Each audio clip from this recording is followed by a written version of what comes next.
पाकिस्तान के आज़ाद अदलिया को हुकूमत नुमाइंदगान ने तनकीद का निशाना बनाया है। इतनी तनकीद कभी हिस्ट्री में इन लोगों ने इंडिया, मोदी और कलभूषण यादव पे नहीं की जिन्होंने अपने आज आज़ाद अदलिया पे की है। जनाब स्पीकर, मैं मियाँ साहब को एक चीज़ रिमाइंड कराऊंगा। मियाँ साहब, हिस्ट्री में जब से ये ईवान बना है, तीसरी मरतबा आप इस ईवान में आए हैं, आज पहली मरतबा बोला है और आज आपने पाकिस्तान की आज़ाद अदलिया की ये शेर पढ़ के आपने तौहीन की है। हम इसकी मजम्मत करते हैं। मियाँ साहब बताओ, वकीलों वाला काला कोट काली काटी टाई पहन के क्या सुप्रीम कोर्ट में आप नहीं गए थे? सुप्रीम कोर्ट के सामने खड़े होके मेमोगेट गेट तू नहीं बनवा रहा था? मियाँ साहब बताओ, वो मेमोगेट कमीशन किसने बनवाया था? मियाँ साहब गए थे। वो मियाँ साहब अपने काला कोट काली टाई पहन के मियाँ साहब ने केसरगू किया था और वो कमीशन वो बनवाया था जिसका सरबराह काजी फायजी सा था। जनाब स्पीकर, है आईन में जब अमेंडमेंट हो रही है, जनाब स्पीकर, अगर आप कानून साजी करें तो ये आर्टिकल 70 है। आर्टिकल 70 कानून साजी के लिए है। आर्टिकल 80 आपके मनी बिल के कानून साजी के लिए है और आईन के लिए आपका 239 आर्टिकल है, आपका रूल्स 156 है। जनाब स्पीकर, ये ईवान उस वक्त तक, ये ईवान इस आईन के उस आर्टिकल 239 के मुताबिक, ये ईवान इसके रूल्स 156 के मुताबिक उस वक्त तक आईन में तब्दीली नहीं कर सकती जब तक इसमें जो रिजर्व सीटों की सीटें खाली हैं वो पूरी ना हुई हो, जब तक केपीके के 11 सेनेटर्स वहां ना आए हो। ये आईन के खिलाफ। तो इसको जब मैं देख रहा था तो मेरे जहन में एक ही चीज आ रही थी कि इसके ऊपर आपका सेक्रेटेरिएट जनाब स्पीकर एक जुमला लिख देता तो ज्यादा बेहतर था। और वो जुमला ये है जनाब स्पीकर, वोट को इज्जत दो से बूट को इज्जत दो तक का सफर, ये जुमला होना चाहिए था। ना चवला मारो जनाब स्पीकर, यहां पे ऑर्डर इन द हाउस कर लें। जनाब स्पीकर, जो मैं बातें करूंगा वो तल्ख इनको लगेंगी क्योंकि यहां पे इनको ये हिट करेंगी जरूर, क्योंकि ये सच बातें होंगी। यार लॉजिकली बात करो, ये क्या चवले मारो। और जरूर यहां पे जनाब स्पीकर मैं बात करूंगा कि इस वक्त ये हाउस, ये डेमोक्रेसी, बाहर जाके एक बड़ा सा बैनर लिखते हैं, जमहूरियत फॉर सेल, रेट 1 अरब से 3 अरब रुपए फी एमएनए, वो भी यहां पे लिखते हैं। ये रेट जा रहा है जनाब स्पीकर, चवला मारो।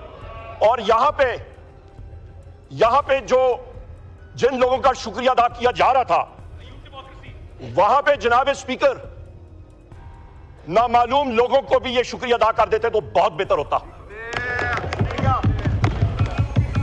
वो विगो डालों को भी अप्रिशिएट कर लेते जनाब स्पीकर, जिनके जरिए हमारे 5 लोग हमारे जो हैं वो ज़दकोत करके यहां पे रखे हुए, कोई आपके ऊपर 4th फ्लोर पे रखे हुए हैं, उनको भी उन विगो डालों का भी जरा शुक्रिया अदा कर लेते, बहुत अच्छा होता।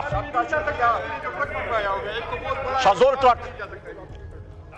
जनाब स्पीकर, ये जो अमेंडमेंट का प्रोसेस है, ये सारे का सारा प्रोसेस जहां से शुरू हुआ, ये एक बदबूदार प्रोसेस है। और इस प्रोसेस का जहां से ये शुरू हुआ, उसकी भी जनाब स्पीकर मैं आपको इस वक्त बताता हूं वो ओरिजिन्स क्या थे। वो प्रोसेस यहां से शुरू हुआ कि जी प्लीज बात कीजिए, आप कोई मसला नहीं, बात कीजिए। जनाब स्पीकर, यहां पे मैं बात कर रहा था इस बदबूदार प्रोसेस की, जहां से ये प्रोसेस शुरू हुआ जनाब स्पीकर, उस पे जरा नजरसानी करें और ये तारीख का हिस्सा होना चाहिए। ये प्रोसेस शुरू हुआ जनाब स्पीकर जहां पे अदलिया पे ड्रोन हमला होना था। एक आजाद अदलिया को उसका गला घोटने का आज ये प्रोसेस जो है वो इख्तिताम पजीर हो रहा है। एक आजाद अदलिया को आप खत्म करने जा रहे हैं, ये वो प्रोसेस है, ये इसके मकासद थे, शुरू हुए थे, जो मौलाना फजल रहमान साहब ने अपनी तकरीर में भी बात की थी जलसे में, कि काला थैला था और काला सांप था। बिल्कुल सही कहा था मौलाना फजल रहमान साहब ने।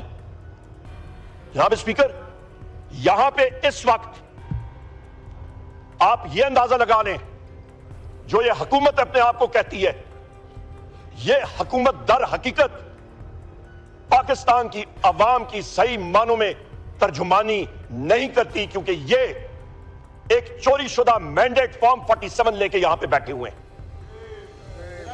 इस मैंडेट को पाकिस्तान की अवाम तस्लीम ही नहीं करती। जिन लोगों ने 1.5 लाख पौने 2 लाख वोट लिया था, सुबह उठे 9 फरवरी को उनको हरा दिया। जो लोग लाइटें बंद करके सो गए थे, सुबह उठे वो जीते हुए थे। ये वो लोग हैं जनाब स्पीकर जो कि ये आईनी तरमीम 26वीं लेके आए थे।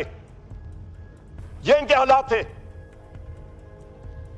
दूसरी बात मैं करूं जनाब स्पीकर कि जिस वक्त इसी हाउस पे इसी डेस्क से मैं बैसियत ऑपोजिशन लीडर उठा और मैंने कहा जनाब स्पीकर स्पेशल कमेटी बनाएं, किस लिए कि एमएनएस के राइट्स और प्रिविलेजेस का तयन करें। हम लोग वजीर आजम इमरान खान साहब से अडाला जेल में मिलने जाते हैं, वहां पे प्रिविलेजेस हमारे इस्तिकाक मजरू होता है। आपको मैंने खत लिखा, आपने उसको वापस किया, आपने कॉल को डिफाइन किया, आपने वहां से मुझे वापस उस खत पे लिखा और आपने कहा जी कि ये नहीं हो सकता। इसी जगह पे मैंने उठ के कहा जनाब स्पीकर आप स्पेशल कमेटी बनाएं, आपके पावर्स में है कि एमएनएस के राइट्स और प्रिविलेजेस हम हो या ना हो, आइन और कानून का हिस्सा होना चाहिए। उसके बाद इसी पार्लियामेंट में आपके वीगो डाले आए, आपके इंटेलिजेंस एजेंसीज के लोग आए, इसी पार्लियामेंट में हमारे एमएनएस को उन्होंने ज़द-ओ-कौब किया, इसी पार्लियामेंट के प्रीसेंट से उनको घसीट के ले गए, इसी पार्लियामेंट की बेतौकीरी हुई, इसी पार्लियामेंट की तजलील हुई, इसी पार्लियामेंट को नीचे किया गया, इसी पार्लियामेंट को कमजोर किया। और जनाब स्पीकर उसके बाद आपने वो स्पेशल कमेटी बनाई। उस स्पेशल कमेटी में आयल के दोनों अतराफ के लोग आए, पर उस कमेटी को जो टर्म्स ऑफ प्रेफरेंस थी, कानूनदान हमारे यहां पे बैठे, हमारे माहिर हैं कानूनदान के, वो यहां पे बैठे हुए हैं। जब बात होती है लोग कहते हैं जी फ्रेमर्स ऑफ द कॉन्स्टिट्यूशन ने क्या कहा, वो सोच क्या थी जिसकी वजह से आपने कानून बनाया। उस स्पेशल कमेटी की सोच ये थी, उसकी बुनियाद थी जनाब स्पीकर कि आप तयन करें rights and responsibilities members of parliament का। उस स्पेशल कमेटी के को हेड किया साईं खुर्शीद शाह साहब ने, उनकी हम इज्जत करते हैं, बुजुर्ग सियासतदान है, पर उस कमेटी को मिसयूज किया। उस कमेटी का जो असल मकसद था वो पूरा नहीं इस्तेमाल किया गया। उस कमेटी को इस चीज के लिए इस्तेमाल किया गया कि ये कॉन्स्टिट्यूशनल अमेंडमेंट्स का मसवदा वहां पे प्रेजेंट हुआ। इन कॉन्स्टिट्यूशनल अमेंडमेंट्स का मसवदा जनाब स्पीकर जाना चाहिए था आपके standing committee on law and justice, जो उसका सही घर था। पर किसको क्या परवाह इस वक्त, क्योंकि यहां पे इनके पीछे हवलदार भुट्टा साहब लगे हुए थे छड़ी लेके।